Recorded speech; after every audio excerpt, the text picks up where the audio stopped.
Hey folks, your bro Richie Rich here again. Uh, Tonight in this video is now part 3 on the Ford Ranchero. So without any further ado, let's move on. So the next one I'm on is the Gen 3 from 1966 to 1967. So let's do it. Overview: production 66-67. Assembly is in Lorain, Ohio, and Kansas City. uh, Kansas City in Kansas City, Missouri, both in the states. Body and chassis next. It's related to these two Fords, the Falcon and Fairlane. Powertrain is next. So we got two inline sixes and two V8s. So for the inline sixes we got a 2.8 liter 170, and so 2.8 liter 170 and 3.3 liter 200. Uh, as to inline sixes. Now the V8s, we got a 4.7 liter 289 and a 6.4 liter 390 V8. For gearboxes, we got a 3-speed auto and a 3-speed 4-speed manual. Dimensions: only wheelbase 2870 millimeters, 113 inches dead on.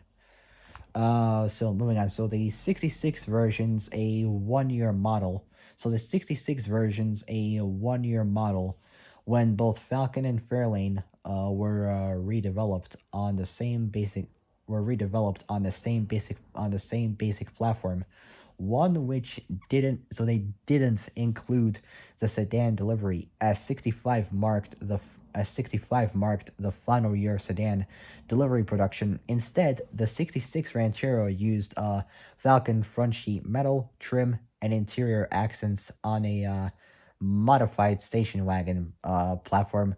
Although Rancheros made late in the 66 model year had the same front clip as the Fairlane, motors available were the 2.8 liter uh, and 2.8 liter, 3.3 liter inline six, and 2 and 4 barrel versions of the 4.7 liter V8. Gearbox choices ranged from the 3-speed C4 auto to the 3-speed column shifted manual. The 66 models marketed simply as the Ranchero and didn't carry Falcon badges.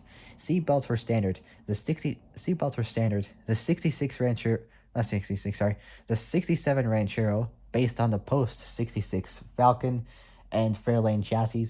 So Fairlane chassis used the basic 66 Ranchero body with Fairlane trim, front sheet metal, and interior treatments instead of Falcon.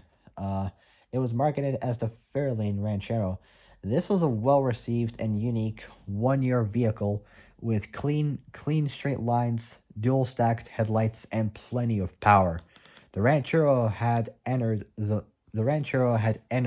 muscle car arena in 1967.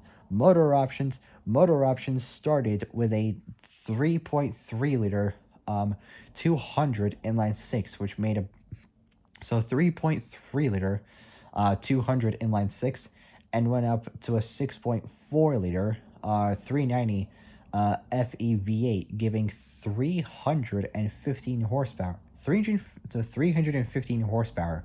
That's pretty good, and backed by a optional C6 automatic. The new for 66 heavy duty, so C6 auto. The new for 66 heavy duty variant of the C4, in addition to the tried and true uh, four speed top loader manual. The 67 also had the largest expansion of trim levels since the vehicle's intro 10 years prior, so 1 decade prior. Supplementing the base model were the new Ranchero 500 and 500 XL. In spite of being added to the Fairlane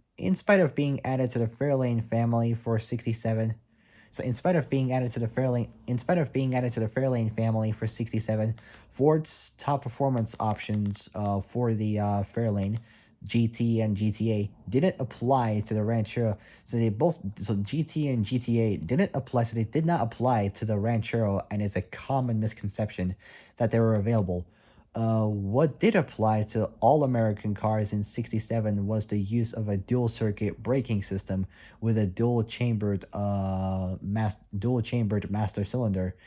Increased awareness of passenger safety resulted in such innovations as safety padded windshield pillars and an unusual 67 only safety pad, which protruded from the center of the three spoke steering wheel uh, to a point just beyond the rim of the steering wheel. It was designed to minimize abdominal injuries in the event of a collision. Alright, so that'll be it. So for my next video will be about the Gen 4 from 68 to 69. So I'll see you guys in a bit. Peace.